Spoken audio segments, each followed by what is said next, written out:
கோவையில் காம்பவுண்ட் சுவர் ஏறி குதித்த யானை, cellphone video viral.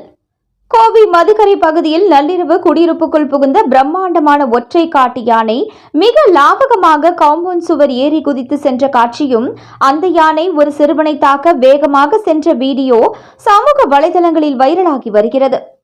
Kovai Madukkarai Gandhi Nagar பகுதியை சேர்ந்த சிந்து என்ற இளம்பெண் தனது இன்ஸ்டாகிராம் பக்கத்தில் பகிர்ந்துள்ள வீடியோவில் அந்த அதிர்ச்சி சம்பவத்தை விவரித்துள்ளார். இரவு 2 மணி அளவில் பக்கத்து வீட்டுக்காரர் பதற்றத்துடன் சிந்துவிற்கு போன் செய்துள்ளார். எங்கள் வீட்டுக்குள் யானை நிக்குது, வெளியே வராதீங்க என அவர் எச்சரிக்க பதறிப்போன சிந்து தனது படுக்கை அறை ஜன்னல் வழியாக எட்டி பார்த்து உள்ளார். அங்கே காம்பவுண்ட் சுவருக்குள் ஒரு பிரம்மாண்டமான ஒற்றை யானை நின்று கொண்டிருந்ததை கண்டு உறைந்து போய் உள்ளார். பின்னர் தனது செல்போனில் வீடியோ பதிவு செய்து உள்ளார்.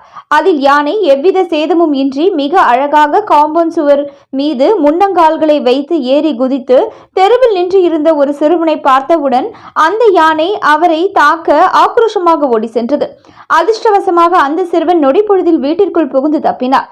அங்கு வைக்கப்பட்டு இருந்த தண்ணீர் கேன்களை சாய்த்து தண்ணீர் குடித்த யானை தென்னை மர மட்டைகளை உரித்து உண்டு செடிகளை சேதப்படுத்தி சென்று உள்ளது. யானை தந்தம் எவ்வளவு பெருசு பாருங்க, எவ்வளவு அழகா போகுது. மதுக்கரை மக்கள் எல்லோரும் ரொம்ப எச்சரிக்கையா இருங்க.